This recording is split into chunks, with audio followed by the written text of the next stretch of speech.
കാലത്തും അവരത് കൊടുക്കില്ല എന്ന് പറഞ്ഞു. എങ്കിലും ഞാൻ ഉടമ്പടി എടുത്ത് വീട്ടിൽ ചെന്നപ്പോൾ ഞാൻ തുണി കഴുകുമ്പോഴെല്ലാം ആ പറമ്പ് ഞാൻ നോക്കുമ്പോൾ അന്ന് മുതൽ എൻ്റെ മാതാവ് ഈ ആഷ് കളറിലുള്ള ഡ്രസ്സിട്ട് എൻ്റെ മുമ്പിൽ അവിടെ വന്ന് നിന്നപ്പോഴും ഞാൻ ഓർത്ത് എൻ്റെ തോന്നലായിരിക്കാം. ആദ്യമായി തന്നെ അമ്മ മാതാവ് പ്രത്യക്ഷപ്പെട്ട ഈ ദേവാലയത്തിൻ്റെ തിരുമുമ്പിൽ നിന്ന് സാക്ഷ്യം പറയുവാൻ ഞങ്ങളെ അനുവദിച്ച അമ്മ മാതാവിനും തിരുക്കുമാരനും 1000 1 കോടി നന്ദിയും അർപ്പിക്കുന്നു. എൻ്റെ പേര് ലിറ്റി സണ്ണി, എൻ്റെ ഹസ്ബൻഡിൻ്റെ പേര് സണ്ണി ജോസഫ്. ഞങ്ങൾ കൊല്ലം ജില്ലയിൽ അഞ്ചൽ എന്ന പ്രദേശത്ത് നിന്ന് വരികയാണ്. ഞാൻ 2023 ജനുവരി 1-ാം തീയതിയാണ് ഇവിടെ നിന്ന് കൃപാസനത്ത് വന്ന് ഉടമ്പടി എടുത്തത്. അതിനുള്ള കാരണം എനിക്ക് 2017 വരെ ഈ കൃപാസനം എന്താണെന്നോ ഇവിടെ എന്താണെന്നോ ഒന്നും അറിയാത്തൊരു വ്യക്തിയായിരുന്നു. ഒരു ദിവസം ഞാനും ഹസ്ബൻഡും കൂടെ ഈ ആലപ്പുഴയിൽ വന്നപ്പോൾ ഇത്രയും ഡെവലപ്പായിട്ടുള്ളതൊന്നും അല്ലായിരുന്നു. ആ റോട്ടിൽ അവിടെ നിന്ന് ഇങ്ങോട്ട് ഒരുപാട് ജനങ്ങൾ ഇങ്ങനെ നിൽക്കുന്നത് കണ്ടപ്പോൾ ആ ഡ്രൈവർ ആ റോഡിൻ്റെ സൈഡിൽ വണ്ടി നിർത്തിയിട്ട് ഞങ്ങളോട് പറഞ്ഞു, ഇവിടെ മാതാവിൻ്റെ ഒരു അത്ഭുതം നടക്കുന്ന കൃപാസനം എന്ന ഒരു ദേവാലയമാണെന്ന് പറഞ്ഞു. മാതാവെന്ന് കേട്ടപ്പോൾ എൻ്റെ 14-ാമത്തെ വയസ്സിൽ ഞാൻ ജപമാല എന്ന ഈ ആയുധം കയ്യിലെടുത്തൊരു വ്യക്തിയാണ്. എനിക്ക് ഒരുപാട് അനുഗ്രഹങ്ങൾ കിട്ടിയിട്ടുണ്ടെങ്കിലും മാതാവ് എന്ന് കേട്ടപ്പോൾ ഞാൻ ആ വണ്ടിയിൽ നിന്ന് ഓടിയിറങ്ങി. അപ്പോഴും ഇവിടെ ഒരുപാട് ജനങ്ങൾ തിങ്ങി നിറഞ്ഞു നിൽക്കുകയാണ്. അപ്പം അവിടെ നിന്നപ്പോൾ ഇപ്പോൾ ആ ഫ്രണ്ടിലിരിക്കുന്ന ഒരു മാതാവിനെ ഞാൻ കണ്ട് അവിടുന്ന് പ്രാർത്ഥിച്ച് തിരികെ പോയപ്പോൾ തിരിച്ചിറങ്ങി വന്നപ്പോൾ ഹസ്ബൻഡ് ഡ്രൈവർ എന്നോട് പറഞ്ഞു, പ്രത്യക്ഷപ്പെട്ട മാതാവിനെ ലിറ്റി കണ്ടില്ലയോ എന്ന് ചോദിച്ചു. അപ്പോഴേ എനിക്കത് ഒരുപാട് സങ്കടമായെങ്കിലും ഞാൻ പിന്നെ തിരിച്ച് വന്ന് ആ മാതാവിനെ കാണാൻ മുതിർന്നില്ല. ഞങ്ങൾ വണ്ടി തിരിച്ച് വീട്ടിലേക്ക് മടങ്ങുകയും ചെയ്തു. അന്ന് എൻ്റെ വീടിൻ്റെ പണി നടക്കുന്ന സമയമായിരുന്നു. ഞങ്ങൾക്ക് ഒരുപാട് സാമ്പത്തികം ഒന്നുമില്ലാത്ത സമയങ്ങളിൽ വെറും 3-4 ലക്ഷം രൂപ കൊണ്ട് മാത്രം വീട് പണി തുടങ്ങിയ ഒരു വ്യക്തിയായിരുന്നു. അപ്പോൾ ഈ മണ്ണിൽ കാലുകുത്തി ആ നിമിഷം മുതൽ മാതാവ് ഞങ്ങൾക്ക് അനുഗ്രഹം തന്നു തുടങ്ങിയെങ്കിലും എനിക്കത് മനസ്സിലാക്കാൻ ഞാൻ വൈകി. എങ്കിലും എൻ്റെ ജപമാലയുടെ ശക്തിയാണെന്ന് മനസ്സിലാക്കിക്കൊണ്ട് ആ വീട് പണി പൂർത്തിയാക്കി. 32 ലക്ഷം രൂപയുടെ വീട് പണിതപ്പോൾ 20 ലക്ഷം രൂപയുടെ കടം ഞങ്ങൾക്കുണ്ടായിരുന്നു. എങ്കിലും എൻ്റെ ജപമാലയുടെ ശക്തിയാണ് അതെന്ന് മനസ്സിലാക്കിയപ്പോഴും എന്നെ അലട്ടുന്നൊരു പ്രശ്നമുണ്ടായിരുന്നു. 50 വർഷമായി എൻ്റെ കല്യാണം കഴിഞ്ഞിട്ട് 18 വർഷമേ ആയുള്ളൂ. എങ്കിലും 50 വർഷങ്ങൾക്ക് മുമ്പ് ആ വീടും സ്ഥലവും ഇരുന്നെടുത്ത് ഞങ്ങൾക്കതിനൊരു ആധാരമുണ്ടാക്കാൻ ഞങ്ങളുടെ മാതാപിതാക്കൾക്ക് സാധിച്ചില്ല. ഒരുപക്ഷെ മാരേജ് കഴിഞ്ഞ് വന്ന കുറേ നാൾ കഴിഞ്ഞപ്പോൾ എനിക്കതൊരു വലിയ പ്രയാസമായിരുന്നു. കാരണം ഇന്നല്ലെങ്കിൽ നാളെ നമ്മൾ ഈ ലോകം വിട്ടു പോകുമ്പോൾ നമ്മളുടെ മക്കൾക്ക് നമ്മളൊരു ഭാരമാകരുതല്ലോ, എന്തുകൊണ്ട് നമ്മളത് ഉണ്ടാക്കി വെച്ചില്ല എന്ന് അവർക്കൊരു ദുഃഖം വരരുതല്ലോ. എങ്കിലും പക്ഷേ ഞങ്ങൾ പല സ്ഥലങ്ങളിലും മുട്ടിയപ്പോഴും ഞങ്ങൾക്ക് അതിനും ചെയ്യാൻ പറ്റുകയില്ല എന്നുള്ള ഒരിതിൽ എങ്കിലും ഞാൻ ആ വിഷമം അടക്കി പിടിച്ച് എങ്കിലും എൻ്റെ ജപമാലയുടെ ശക്തി കൊണ്ടായിരിക്കാം ആ വീട് പണിയുടെ സമയങ്ങളിലൊന്നും ഞങ്ങൾക്ക് ബുദ്ധിമുട്ടില്ലാതെ അത് കടന്നുപോയി. എങ്കിലും ഈ കൃപാസനത്ത് വന്നു എങ്കിലും ഞാൻ ഇതിൻ്റെ കാര്യങ്ങളെല്ലാം മറന്നു. പക്ഷേ കൊറോണ എന്ന മഹാമാരി ഈ ലോകത്തെ മുഴുവൻ കീഴടക്കിയപ്പോൾ യൂട്യൂബും വാട്സപ്പും അന്ന് മാത്രമാണ് ഞാൻ ഉപയോഗിച്ചു തുടങ്ങിയത്. അന്ന് ആദ്യമായി ഞാൻ വെറുതെ യൂട്യൂബ് ഒന്ന് നോക്കിയപ്പോൾ ജോസഫ് അച്ഛൻ്റെ പ്രസംഗം ലൈവായിട്ട് നടക്കുന്നത് ഞാൻ കണ്ടു. കാരണം പ്രാർത്ഥിക്കുന്നൊരു വ്യക്തി ആയിരുന്നത് കൊണ്ടാവാം ഞാൻ ആ ധ്യാനം കേട്ടു നിന്നു. അപ്പോൾ അച്ഛനൊന്നു പറഞ്ഞു, മനുഷ്യന് അസാധ്യമായത് ദൈവത്തിന് സാധിക്കും. നമുക്ക് എന്ത് സാധിക്കാൻ ഈ ലോകം നമ്മളെ തള്ളിയോ ആ തള്ളിയെടുത്ത് മാതാവ് പ്രവർത്തിക്കുമെന്ന് പറഞ്ഞു. അപ്പോഴും ഞാൻ ഒരു പരീക്ഷണാർത്ഥമായിരിക്കാം. എൻ്റെ മകള് 8 വർഷമായിട്ട് അവൾക്ക് അലർജി. കാരണം പുളിയുള്ള ഏത് വസ്തു തിന്നാലും ഒരു ഫുഡ് കൂടുതൽ കഴിച്ചാലും അവൾക്കത് ശരീരത്ത് വളരെ അലർജി, ശരീരം മുഴുവൻ ചൊറിഞ്ഞ് അത് പാടുകളായിട്ട് അതെന്നെ വളരെയധികം വിഷമിപ്പിച്ചിരുന്നു. കാരണം ഒരു പെൺകുഞ്ഞാണ്, അവൾക്ക് ഇനി ഫുഡ് കഴിക്കുമ്പോൾ അവർ പഠിക്കാൻ പോകുമ്പോൾ അതൊക്കെ ഒരു ബുദ്ധിമുട്ടാകുമല്ലോ. അപ്പോൾ ഞാൻ പറഞ്ഞു, കൃപാസനം ഇത് ഞാനത് ഡൗൺലോഡ് ചെയ്തിട്ടില്ല, ഒന്നും ചെയ്തിട്ടില്ല. ഈ എന്തുകൊണ്ടോ എൻ്റെ ഫോണിൽ വേറൊന്നുമല്ല അച്ഛൻ്റെ പ്രസംഗം ലൈവായിട്ട് ചൊവ്വാഴ്ചയാണോ എന്നുപോലും ഞാനത് ശ്രദ്ധിക്കാതെ തന്നെ ഞാനത് കുഞ്ഞിനെ വിളിച്ചിട്ട് പറഞ്ഞു. അപ്പം ആരാധനയുടെ സമയമായിരുന്നു. ഞാൻ പറഞ്ഞു, മകളിങ്ങി വാ, നമുക്ക് ഈ പിന്നെ ഇവിടെ ഇട്ടിരിക്കാൻ നമുക്ക് അച്ഛൻ്റെ ഈ ആരാധനയൊന്ന് കേൾക്കാം. പരീക്ഷണമാർത്ഥമായിരിക്കാം ഞാനത് കുഞ്ഞും അവളും മുട്ടുകുന്നി പ്രാർത്ഥിച്ചപ്പോൾ അച്ഛൻ അന്നൊരു വാക്ക് പറഞ്ഞു, അലർജി സംബന്ധമായിട്ട് പ്രാർത്ഥിക്കുന്നവരും കുഞ്ഞുങ്ങളെയൊക്കെ ദൈവം സൗഖ്യപ്പെടുത്തുന്നു എന്ന് പറഞ്ഞപ്പോൾ ഞാനും എൻ്റെ കുഞ്ഞും മുട്ടുനിർത്തി പ്രാർത്ഥിച്ചു. എങ്കിലും ഞാൻ ആ പ്രാർത്ഥന അവിടെ നിന്നു. കാരണം പ്രാർത്ഥിച്ചു, ദൈവം തരും. പക്ഷേ ഇത്രയും വളരെ വലിയൊരു റിസൾട്ട് കിട്ടുമെന്ന് ഞാൻ പ്രതീക്ഷിച്ചില്ല. ഒരാഴ്ച കഴിഞ്ഞ് അവൾ പിന്നെ എന്ത് ഫുഡ് കഴിച്ചാലും അവളുടെ ശരീരത്തിന് യാതൊരു റിയാക്റ്റും ഇല്ലാതെ അവളുടെ ശരീരത്തിൻ്റെ ഓരോ പാടുകളും മാഞ്ഞുകൊണ്ടിരുന്നു. അങ്ങനെ എനിക്ക് വീണ്ടും അന്നപ്പോഴും ഞാൻ ഉടമ്പടി എടുത്തിരുന്നില്ല. അവസാനം അത്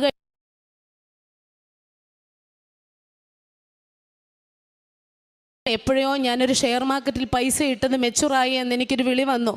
എങ്കിലും എനിക്ക് പ്രതീക്ഷിച്ച തുക കിട്ടിയില്ല. ഷെയർ മാർക്കറ്റ് ആയതുകൊണ്ട് എനിക്കതൊന്നും ചെയ്യാൻ സാധിക്കുകയില്ലായിരുന്നു. അങ്ങനെ അപ്പോഴും ഞാൻ വീണ്ടും പരീക്ഷണാർത്ഥം മാതാവേ ഞാൻ വന്ന്, കാരണം ഭൗതിക നേട്ടമാണെന്ന് എനിക്കറിയാം, എങ്കിലും മാതാവേ ഞാൻ കൃപാസനത്ത് വന്ന് ഉടമ്പടി എടുത്തോളാം.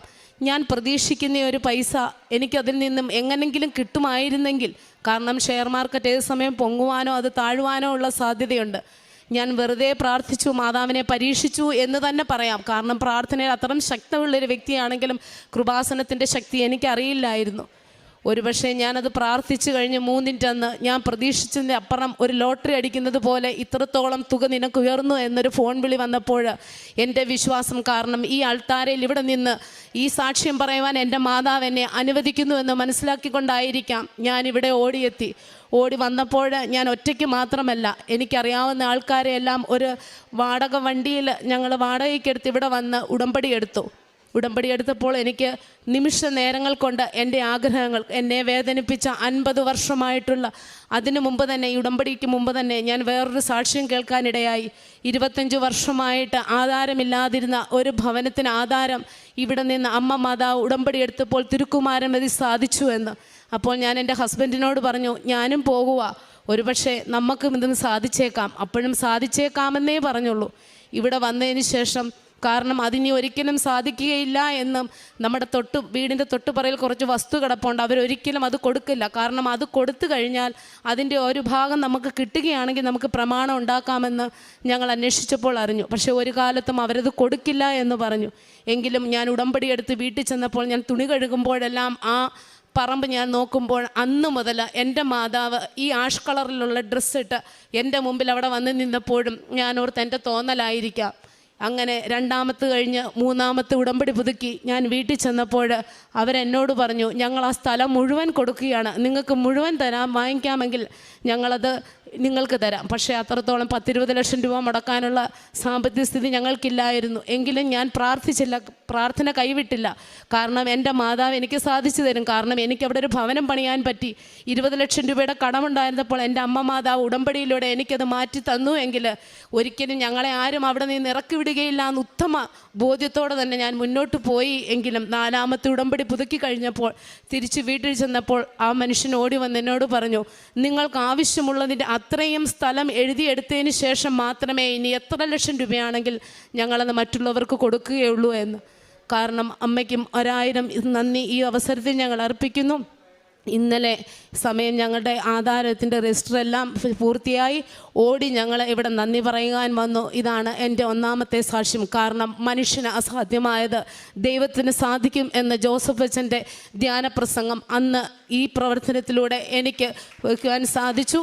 അതുപോലെ തന്നെ കഴിഞ്ഞ 1 വർഷം മുമ്പ്, കഴിഞ്ഞ മെയ് മാസത്തിൽ ഹസ്ബൻഡ് ഗൾഫിന് പോകുവാൻ തൊട്ട് മുമ്പാണ് ബ്ലഡെല്ലാം ചെക്ക് ചെയ്ത് കഴിഞ്ഞപ്പോൾ യൂറിൻ്റെ അകത്ത് ബ്ലഡിൻ്റെ അംശം കണ്ടപ്പോൾ ഡോക്ടർ പറഞ്ഞു ഒന്ന് കിഡ്നിയുടെ സ്റ്റോണിൻ്റെ ഇതൊന്ന് ചെക്ക് ചെയ്യാൻ. അവിടെ ചെന്ന് കഴിഞ്ഞപ്പോൾ 2 കിഡ്നിയിലും നിറച്ച് കല്ല്, ഒരു കിഡ്നിയിൽ 14 mm കല്ല്, ഒന്നും ചെയ്യാൻ പറ്റത്തില്ല. 30 അടിക്കുമ്പോൾ ഗൾഫിൽ കയറി പോകണം. ഞാൻ പ്രാർത്ഥിച്ച് ഉപ്പും കുഞ്ഞു തൈലവും ഒക്കെ കൊടുത്തു വിട്ടു. എങ്കിലും എനിക്കൊരു പേടിയായിരുന്നു. കാരണം 14 mm കല്ല്, സർജറി ഇല്ലാതെ ഒന്നും ചെയ്യാൻ പറ്റത്തില്ല എന്നും എനിക്കറിയാം. എങ്കിലും പ്രാർത്ഥിച്ച് ഞങ്ങൾ പോയെങ്കിലും ജൂൺ മാസമായപ്പോഴത്തേക്കിനും ഹസ്ബൻഡിന് വളരെയധികം വേദന കലശലാകുകയും അവിടെ ചെന്നപ്പോൾ സർജറി തന്നെ പറ്റുകയുള്ളൂ എന്ന് പറഞ്ഞു. കാരണം ഒരിച്ചിരി സാമ്പത്തിക ബാധ്യതയോടുകൂടിയാണ് ഞങ്ങൾ പോയത്. എങ്കിലും തിരിച്ചു വരും. എങ്കിലും ഞാൻ പറഞ്ഞു, മാതാവ് നമ്മളെ കരുതും, അച്ഛൻ തിരിച്ചിങ്ങ് കയറി പോരെ, കാരണം നമുക്ക് എന്തെങ്കിലും കടം മറിച്ച് ആ സർജറി ചെയ്യാം. അപ്പോഴും ഒരു ദിവസം കഴിഞ്ഞപ്പോൾ ഹസ്ബൻഡ് എന്നോട് വിളിച്ചു പറഞ്ഞു, എടി ഞാൻ അന്നിപ്പോൾ കണ്ണുനീരൊഴുക്കി പ്രാർത്ഥിച്ചു, മാതാവേ എൻ്റെ ഹസ്ബൻഡിനെ ഞാൻ ഈ ബലിപീഠത്തിൻ്റെ മുമ്പിൽ കൊണ്ടുവന്ന് നിനക്ക് മുമ്പിൽ സാക്ഷ്യം പറഞ്ഞുകൊള്ളാം. കാരണം എന്തെങ്കിലും ഒരു വഴി നീ, അല്ലെങ്കിൽ ആ കല്ല് നീ ഉരുക്കി കളയണമേ എന്ന്. അപ്പോൾ 16 mm കല്ല് ഒന്നും ചെയ്യാൻ സാധിക്കുകയില്ല. അപ്പോൾ പറഞ്ഞു ഇൻഷുറൻസ് കവറേജ് ഉണ്ട്, ഗൾഫിൽ ദുബൈയിൽ തന്നെ ഇത് ചെയ്യാമെന്ന് പറഞ്ഞു. എനിക്ക് വളരെയധികം സന്തോഷമായി. കാരണം എൻ്റെ അമ്മ മാതാവ് ആ നിമിഷം എനിക്കതിനൊരു ഉത്തരം തന്നു. പിന്നെ അടുത്ത എൻ്റെ വിഷമം തന്നെയുള്ളൂ, ആര് നോക്കും, എങ്ങനെ ശ്രദ്ധിക്കും, എനിക്ക് പോകാൻ സാധിക്കില്ല മക്കളെ വിട്ടിട്ട്. അപ്പോൾ ഹസ്ബൻഡിൻ്റെ പെങ്ങളുടെ മകനുണ്ടായിരുന്നു. ഞാൻ പെട്ടെന്ന് വിളിച്ചു പറഞ്ഞു, മോനെ ഇങ്ങനൊരു കാര്യമുണ്ട്. അപ്പോൾ പറഞ്ഞു, ചേച്ചി വിഷമിക്കേണ്ട, അച്ചാച്ചനെ ഞാൻ പൊന്നുപോലെ നോക്കിക്കൊള്ളാം. കാരണം എൻ്റെ മാതാവ് എനിക്കപ്പോഴും അവിടെ ഒരു തുണയെ ഒരുക്കി തന്ന് യാതൊരു കുഴപ്പങ്ങളുമില്ലാതെ എൻ്റെ ഹസ്ബൻഡിനെ അവിടെ പൂർണ്ണ സൗഖ്യമാക്കി തന്നു. അന്നപ്പോഴും വീണ്ടും അടുത്ത ഒരു കിഡ്നിയിലേ ചെയ്തുള്ളൂ, അടുത്ത കിഡ്നിയിലെല്ലാം കല്ലുണ്ട്. എങ്കിലും ഞാൻ വരുന്നപ്പോൾ പ്രാർത്ഥിച്ചു. എൻ്റെ ഹസ്ബൻഡ് തിരിച്ചു വരുമ്പോൾ ആദ്യമേ തന്നെ ഞാൻ ഹോസ്പിറ്റലിൽ കൊണ്ടുപോയി ചെക്ക് ചെയ്യുമ്പോൾ ഒരിക്കലും ഒരു രോഗവും ആ കിഡ്നിയുടെ സ്റ്റോണിൻ്റെ ഒരളവും അതിൻ്റെ അകത്ത് കാണരുതേ എന്ന് പ്രാർത്ഥിച്ചു. വന്ന ഉടനെ ഞങ്ങൾ ചെയ്തു. എങ്കിലും വളരെ ചെറിയ തരികൾ മാത്രം, കാരണം സർജറി വേണ്ട, ഒന്നും വേണ്ട, ഒരു ടാബ്ലറ്റിൽ ഒരുക്കി കളയാവുന്ന കല്ലുകൾ മാത്രമേ ആ കിഡ്നിയിൽ ബാക്കി അവശേഷിച്ചുള്ളൂ. എൻ്റെ മാതാവ് തന്ന 1000 രണ്ടാമത്തെ സാക്ഷ്യത്തിൽ 1000 നന്ദി പറയുന്നു. നിൻ്റെ അലച്ചിലുകൾ ഞാൻ എണ്ണിയിട്ടുണ്ട്, നിൻ്റെ കണ്ണീർ കണങ്ങൾ ഞാൻ കുപ്പിയിൽ ശേഖരിച്ചിട്ടുണ്ട് എന്ന് പറഞ്ഞു. അതുപോലെ എൻ്റെ ചേച്ചിക്കൊരു വിഷമം വന്ന് അവൾക്കൊരു വാടക വീട് വേണമെന്ന് പറഞ്ഞപ്പോഴും അവൾ ഒന്നും പറഞ്ഞു, എനിക്ക് മാതാവിൻ്റെ അടുത്തും ഉള്ളൊരു വാടക വീട് കിട്ടും. ഞാനത് പറഞ്ഞു, അത് മനസ്സിൽ കരുതിയിരുന്നെങ്കിലും രാത്രി ഉറങ്ങാൻ കിടന്നപ്പോൾ ഞാൻ ഒരു സ്വപ്നം കണ്ടു. കാരണം ഒരമ്മച്ചി തന്നെ താമസിക്കുന്ന ഒരു വീട്, അപ്പോൾ ആ വീട് അവൾക്ക് കിട്ടുന്നു. മക്കൾ 2 പേരും അടുത്തില്ല, അവൻ പഠിക്കാൻ പോകണം, മാതാവ് അവളെ അവിടെ കൊണ്ടു ചെല്ലുന്നു. പക്ഷേ അതെൻ്റെ സ്വപ്നമാണെന്ന് ഞാൻ കരുതി അത് തള്ളിക്കളഞ്ഞു. പക്ഷേ 2-3 ആഴ്ച കഴിഞ്ഞപ്പോൾ മാതാവ് അതുപോലൊരു ഭവനം തന്നു. ഒരമ്മച്ചി ഒറ്റയ്ക്ക് താമസിക്കുന്ന ഒരു വീട്ടിൽ എൻ്റെ ചേച്ചിക്ക് ഒരു വാടകയ്ക്ക് ഒരു വീട് കിട്ടുകയും കുഞ്ഞുങ്ങൾ അല്ലെങ്കിൽ തന്നെയും നല്ല കരുതുന്ന ഒരു അമ്മച്ചിയെ കിട്ടുകയും തൊട്ടടുത്ത് തന്നെ മാതാവിൻ്റെ ഒരു പള്ളിയും ഒരു കപ്പൂച്ചി ആശ്രമവും ചേർന്നൊരു പള്ളിയോട് ചേർന്ന് തന്നെ എൻ്റെ ചേച്ചിക്ക് അവിടെ ഒരു വാടക വീട് കിട്ടുവാൻ മാതാവ് ഞങ്ങളെ അനുഗ്രഹിച്ചു. തന്ന എല്ലാ അനുഗ്രഹങ്ങൾക്കും ഒരിക്കൽ കൂടി നന്ദി പറയുന്നു. 3-ാമത്തെ സാക്ഷ്യം, ഞങ്ങൾക്കൊരു വാഹനത്തിന് ആഗ്രഹമായിരുന്നു. ഞങ്ങളുടെ കടഭാരമായിരുന്നപ്പോൾ ഞങ്ങളൊരു വാഹനം വിറ്റു. എങ്കിലും ഞങ്ങൾ ആദ്യമേ ഞാൻ വാടകയ്ക്കെടുത്ത് ഞാൻ ആൾക്കാരെ ഇവിടെ കൊണ്ടുവന്നുവെങ്കിൽ പിന്നീട് വന്നപ്പോൾ എൻ്റെ സ്വന്തം വണ്ടിയിൽ കൃപാസനത്തിൽ ആൾക്കാരെ കൊണ്ടുവരുവാൻ എനിക്ക് സാധിച്ചു. അമ്മയ്ക്കും തിരുക്കുമാരനും 1 കോടി നന്ദി. മനുഷ്യന് അസാധ്യമായത് ദൈവത്തിന് സാധിക്കുമെന്നുള്ള വചനം ഒരിക്കൽ കൂടി ഞാൻ ആവർത്തിക്കുകയാണ്.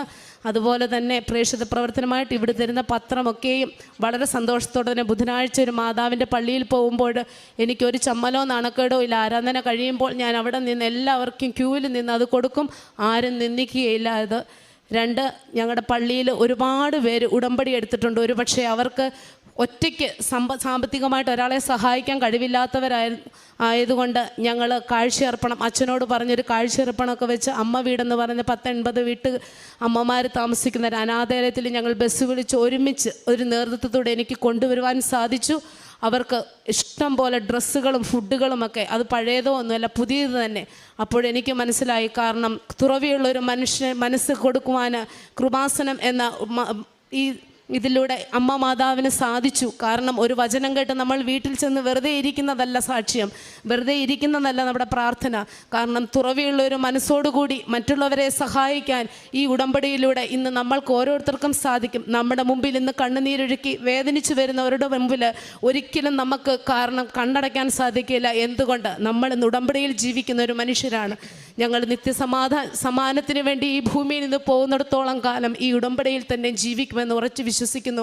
കോടികളുടെ ഡിപ്പോസിറ്റോ ലക്ഷങ്ങളുടെ ഡിപ്പോസിറ്റോ ഒന്നും ഞങ്ങളുടെ ജീവിതത്തില്ല. പക്ഷേ സ്വർഗ്ഗതുല്യമായൊരു ജീവിതം ഇന്ന് അമ്മ മാതാവ് ഞങ്ങൾക്ക് തന്നു. ഞങ്ങളുടെ 20 ലക്ഷം രൂപയുടെ കടഭാരങ്ങൾ മാറി, ഞങ്ങൾക്ക് വാഹനങ്ങൾ തന്നു. എല്ലാം ഭൗതിക നേട്ടമായിരിക്കാം, എങ്കിലും ഈ ഭൂമിയിൽ ജീവിക്കുന്നിടത്തോളം കാലം എല്ലാ സുഖങ്ങളോടും കൂടി ജീവിക്കുവാനുള്ള അനുഗ്രഹം, നല്ല 2 മക്കൾ, അതിൽ അത്ഭുതം എൻ്റെ കുഞ്ഞിൻ്റെ അലർജി മാറി. അതുപോലെ തന്നെ അവർക്ക് വളരെയധികം വിശ്വാസമാണ്. കാരണം ഒരു എക്സാമിന് പോകുമ്പോൾ അമ്മ ആ ഉടമ്പടി തൈലം എൻ്റെ കയ്യിലും എൻ്റെ ദേഹത്തും ഒന്ന് പുരട്ടിത്ത അവർ മറന്നുപോയാൽ അവർ ഓടി തിരിച്ചു വരും. അതൊന്ന് പ്രാർത്ഥിച്ച്, കാരണം യൗവനത്തിൽ സൃഷ്ടാവിനെ അറിയുന്ന മക്കളായി നമ്മുടെ കുഞ്ഞുങ്ങൾ വളർന്നാൽ നമ്മുടെ ജീവിതം പകുതിയല്ല പൂർണ്ണമായി എന്ന് നമുക്ക് മനസ്സിലാക്കാൻ സാധിക്കും. ഈ ജപമാല എന്ന ആയുധം ഈ കൃപാസന മാതാവും ഉടമ്പടിയും ഉള്ളിടത്തോളം കാലം ഈ മണ്ണിൽ ചവിട്ടിയ ഒരാളും ഒരിക്കലും നിരാശരായി ജീവിക്കാൻ ഇടവകയില്ലെന്ന് എൻ്റെ ജീവിതം കൊണ്ട് ഞാൻ ഉറപ്പ് തരുന്നു. എനിക്ക് നന്നായി പ്രവർത്തിക്കുവാനും കാരുണ്യപ്രവൃത്തി ചെയ്യാനും ഉടമ്പടി തൈലവും ഉപ്പും നമ്മുടെ വീട്ടിലുള്ളിടത്തോളം കാലം ഒരു ഹോസ്പിറ്റലോ അതിലെന്ത് വന്നാലും ഒരിക്കലും നമ്മൾ ഭാരപ്പെടുകയില്ല. അത് കാശുരൂപമൊക്കെ ഒന്ന് പ്രാർത്ഥിച്ചാൽ ഞങ്ങളുടെ ജീവിതത്തിൽ ഒരുപാട് അനുഗ്രഹങ്ങൾ തന്നു. അതുപോലെ തന്നെ നിങ്ങൾക്ക് ഓരോരുത്തർക്കും ദൈവം തമ്പുരാൻ ധാരാളം അനുഗ്രഹം തരട്ടെ എന്ന് പ്രാർത്ഥിച്ച് ഒരിക്കൽ കൂടി അമ്മയ്ക്കും തിരുക്കുമാരനും 1 കോടി നന്ദി.